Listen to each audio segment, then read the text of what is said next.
प्रधानमंत्री नरेंद्र मोदी से मिलने के लिए गिड़गिड़ा रहे मोहम्मद यूनुस को जब भारत ने कोई भाव नहीं दिया तो वो चीन पहुंच गए। मोहम्मद यूनुस नाम का सिरदर्द की क्या है दवा, चीन की गोद में बैठकर यूनुस बदल रहे हवा। हमने एक कहावत सुनी है, जब कुत्ते की मौत आती है तो वो शहर की तरफ दौड़ता है। चीन पहुंचने के बाद मोहम्मद यूनुस ने वही किया जिसकी उम्मीद उनसे थी। मोहम्मद यूनुस भारत को गाली दे रहे थे, भारत को बर्बाद करने का प्लान चीन को समझा रहे थे। बात यह है कि वो पापा ढूंढने के लिए गए हैं चाइना, पापा की तलाश में है। जब किसी मोहम्मद की मौत आने वाली होती है तो वो चाइना की तरफ वो भागता है। मूजो को भी हमने देखा, इंडिया आउट का नारा लगाया, जाकर चाइना के कदमों में बैठ गया। खाना पीना भारत से जाता, बिजली भारत से, पानी भारत से। तो अब अगर बांग्लादेश के रिलेशन भारत के साथ अच्छे नहीं होंगे तो बांग्लादेश को बहुत मुश्किल पड़ेगा, और यही हुआ है। बांग्लादेश के चीफ एडवाइजर या इंटरिम प्राइम मिनिस्टर आप कह लें, उन्होंने चीन में अभी हालिया दौरे में एक बयान दे दिया। हमने एक कहावत सुनी है, जब कुत्ते की मौत आती है तो वो शहर की तरफ दौड़ता है। अब यहां पर एक और चीज होनी शुरू हो गई, जब किसी मोहम्मद की मौत आने वाली होती है तो वो चाइना की तरफ वो भागता है। मूजो को भी हमने देखा, इंडिया आउट का नारा लगाया, जाकर चाइना के कदमों में बैठ गया। वो भी ऐसे धुरत हैं चाइना वाले, वो भी लात मारकर उनको अपने घर भेज देते हैं, कुछ नहीं देते उनको। अब ये मोहम्मद यूनुस ये आ गया है, ये भी चला गया चाइना में, उनके कदमों में जाके बैठ गया। उनको बोलता है माई बाप, नॉर्थ ईस्ट जो है हम आपको दे देंगे। बल्कि बांग्लादेश जो अपने आप को बोलता है कि हम बड़े ही एक महान कंट्री हैं दुनिया की, वो चाइना को बोल रहा है कि नॉर्थ ईस्ट हम आपको दे सकते हैं, वो तो लैंड लॉक्ड है, वो कहीं भी अपनी एक्सपोर्ट्स नहीं कर सकते, आइए हम मिलकर नॉर्थ ईस्ट को खा जाते हैं। यानी कि कुत्ते की मौत आ गई, शहर की तरफ भागना शुरू कर दिया। अब चाइना के मुंह में पानी आ गया है। मैं यहां बैठा हूं, आपको मालूम है, मैंने देखा है कि चाइना सोच रहा है यार ये तो मेरे जिसको बोलते हैं सारी उंगलियां घी में। मैं तो अरुणाचल प्रदेश मांग रहा था राहुल गांधी से, राहुल गांधी का बाप, ओहो बाप बोल दिया, हो सकता है बाप भी हो, कोई बड़ी बात नहीं है, क्योंकि पोल डांसर मां कहां कहां गई थी, और ये तो वैसे भी बाहर अमेरिका यूके में ही रहा है, हो सकता है उसका बाप हो, क्योंकि बातें भी वैसी कर रहा है। अब इसने बोलना शुरू कर दिया और चाइना बोलता है कि मैं तो नॉर्थ ईस्ट मांग रहा था, नॉर्थ ईस्ट में अरुणाचल मांग रहा था। मुझे ये लगा मोहम्मद यूनुस ने तो पूरी की पूरी 7 की 7 स्टेट्स मेरे हवाले करती हैं। अब इसकी वो बात करते हैं। अभी मैंने सुबह ही एक वीडियो बनाया था मंजरी जी के साथ, जहां पे वो बोल रही थी कि जो ढाका है वो खाली होना शुरू हो गया, यानी कि जो खालिस्तान की मूवमेंट थी वो ढाका से शुरू हुई है। अभी तो मोदी जी सिर्फ नागपुर में आरएसएस के ऑफिस गए हैं और उधर ढाका खाली होना शुरू हो गया। जो मोहम्मद यूनुस हैं, ये एक पैरा ट्रूप करके भेजे गए हैं एक अमेरिका की डीप स्टेट से, क्योंकि जब अमेरिका के जो बाइडेन एडमिनिस्ट्रेशन थी उसने वेला शेख हसीना को, एक जो इलेक्टेड गवर्नमेंट थी, उसको वहां से भागना पड़ा।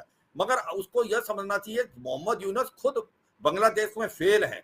बांग्लादेश के अंदर उनकी अब कुछ नहीं चली, वहां पर जमात इस्लामी और बांग्लादेश मुजाहिदीन जो हैं वो सक्रिय हैं, रेडिकल एलिमेंट्स वहां पर ज्यादा है, माइनॉरिटीज के ऊपर हमले हो रहे हैं।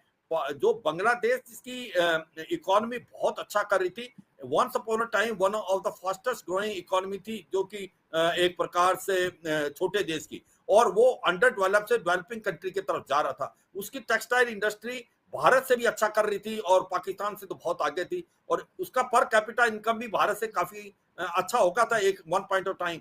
मगर अब जो बांग्लादेश की सिचुएशन आप देखें, उनका जो सिचुएशन बहुत खराब है, उनका भट्टा गोल हो गया है, उनकी इकोनॉमी धीरे धीरे गिरती जा रही है। जो टेक्सटाइल इंडस्ट्री जो अच्छा कर रही थी वो 70% बंद पड़ी है, वहां पर स्ट्राइक है।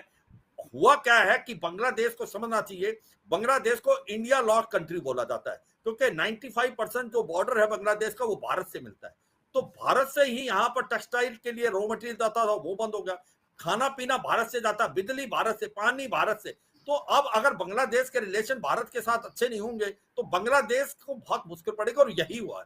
अब समझ नहीं आ रहा मोहम्मद यूनुस को करे तो करे क्या, क्योंकि उसने अब क्या हो रहा है कि उसके हाथ में चीजें हैं नहीं, रेडिकल एलिमेंट्स आए हुए हैं। इलेक्शन पता नहीं वो कब कराएंगे, कहते हैं कि हम इस साल के एंड में, अगले साल में। अब जो बांग्लादेशी नेशनलिस्ट पार्टी थी बीएनपी, जो कि एक उसके जमाने में शेख हसीना अवामी लीग के टाइम में एक ओपोजिशन पार्टी थी, वो भी उनके अगेंस्ट हो गई। उनको लगता है कि इलेक्शन नहीं कर पाएंगे। तो ये जो अब एक जुमला ट्राई कर रहे हैं मोहम्मद यूनुस, अब वो चीन में गए, वहां पर उसने कुछ बातचीत की, मगर उसको मिला कुछ नहीं।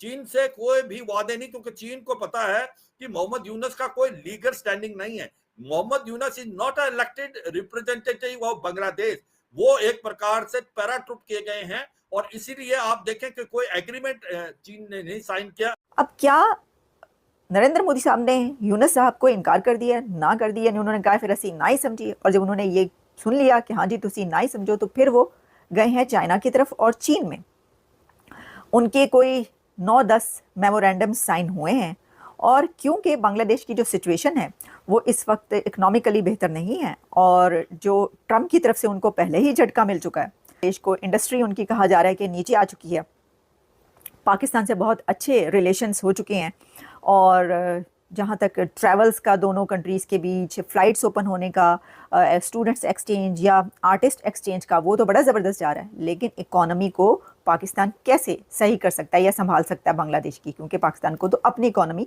संभालनी है। तो अब ये है कि अब IMF का जो अभी पैकेज मिला है, अभी IMF की तरफ से ग्रीन लाइट दिखाई गई है और बड़ा खुश हुआ जा रहा है पाकिस्तान के अंदर। तो इसका मतलब ये थोड़ी है कि वो जो IMF से पैसा मिला है वो पैकेज उठाकर वो बांग्लादेश को दे देंगे, ऐसा तो नहीं है ना। ये तो इंडिया है वो कंट्री के जो अपने बजट के अंदर बिलियंस का बजट रखता है दूसरे कंट्रीज़ के लिए, गरीब मुल्कों के लिए। तो एक गरीब कंट्री पाकिस्तान वो ऐसे कैसे कर सकता है। तो बात यह है, इसका अगर हम क्रक्स जानना चाहें कि बांग्लादेश को मदद की ज़रूरत है, फाइनेंशियल सपोर्ट की, और वो चाइना से ये चाह रहा है कि अब आप हमें सपोर्ट दें। अब चाइना और इंडिया के बीच जो राइवलरी है इसमें वो बड़ा ही अच्छा उनके पास है। ये तो एक वे कि हाँ जी ठीक है, आप नहीं ओके, आपने हमें जो है वो ठुक, मतलब ये कि आप हमें जो है वो नहीं पसंद कर रहे या हमसे नहीं कर रहे, तो ठीक है हम आपके राइवल की तरफ चले जाते हैं। अब वो चाइना गए हैं तो चाइना उनके लिए क्या करता है, चाइना उनको कर्जा भी दे सकता है, पैसा भी दे सकता है, उनको दूसरी जो सपोर्ट है, लेकिन वो वाली सपोर्ट नहीं दे सकता जो इंडिया दे सकता है। इंडिया का तो बॉर्डर्स है उनके साथ, सबसे लंबे सबसे बड़े बॉर्डर्स जो हैं वो इंडिया के साथ उनके मिले हुए हैं। तो चाइना दूर से क्या कुछ, जैसे मैंने कहा कर्जा वगैरह तो मिल जाएगा, हो सकता है थोड़ा बहुत, लेकिन एज सच वैसे नहीं है। और चाइना को भी उतना फ़ायदा नहीं है जितना चाइना को पाकिस्तान से फ़ायदा है।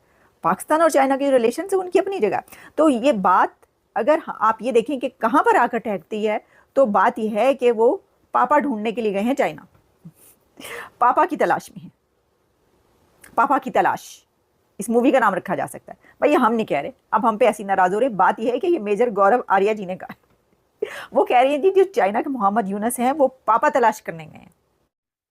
दोस्तों, हाल ही में बांग्लादेश के मुख्य सलाहकार मोहम्मद यूनुस ने चीन को अपने देश में निवेश करने के लिए आमंत्रित किया है। विशेष रूप से भारत के पूर्वोत्तर क्षेत्र के निकट क्षेत्रों में उन्होंने भारत के पूर्वोत्तर राज्यों को लैंडलॉक बताते हुए बांग्लादेश को उनके लिए समुद्र तक पहुंचने का एक माध्यम बताया। यूनुस का यह बयान भारत में विवाद का कारण बना हुआ है और कई नेताओं ने इसकी कड़ी आलोचना भी की है। असम के मुख्यमंत्री हेमंत बिस्वा शर्मा ने मोहम्मद यूनुस के बयान को अपमानजनक और निंदनीय बताया है। उन्होंने कहा कि इस तरह के उत्तेजक बयान गहरे रणनीतिक विचारों और दीर्घकालिक एजेंडे को दर्शाते हैं। शर्मा ने यह भी कहा कि भारत को चिकन नेक क्षेत्र को बाईपास करके पूर्वोत्तर को देश के बाकी हिस्सों से जोड़ने के लिए वैकल्पिक मार्गों की खोज प्राथमिकता देनी चाहिए। दोस्तों, मेजर गौरव आर्य ने इस मुद्दे पर अपनी प्रतिक्रिया देते हुए कहा कि बांग्लादेश का यह कदम भारत की संप्रभुता और सुरक्षा नीति के लिए खतरा है। उन्होंने जोर देकर कहा कि भारत को अपने राष्ट्रीय हितों की सुरक्षा और इस प्रकार की गतिविधियों के लिए सतर्क रहना चाहिए। दोस्तों, मोहम्मद यूनुस चीन को आमंत्रित करने और भारत के पूर्वोत्तर राज्यों को लेकर दिए गए बयान में भारत में चिंता का विषय बना हुआ है। दोस्तों, मोहम्मद यूनुस द्वारा चीन को आमंत्रित करने और भारत के पूर्वोत्तर राज्यों को लेकर दिए गए बयान ने भारत में चिंता और आक्रोश उत्पन्न किया है। असम के मुख्यमंत्री हेमंत बिस्वा शर्मा और मेजर गौरव आर्य जैसे प्रमुख नेताओं ने इस पर कड़ी प्रतिक्रिया दी है, जिससे क्षेत्रीय सुरक्षा और कूटनीतिक संबंधों पर ध्यान केंद्रित हुआ है। तो दोस्तों, मोहम्मद यूनुस के बारे में आपकी क्या राय है, कमेंट में हमें जरूर बताएं। और ऐसे ही सटीक न्यूज देखने के लिए हमारे चैनल जिसका नाम है रावल न्यूज 24 को सब्सक्राइब जरूर करें। मिलते हैं अगले वीडियो में, तब तक के लिए जय हिंद, जय भारत।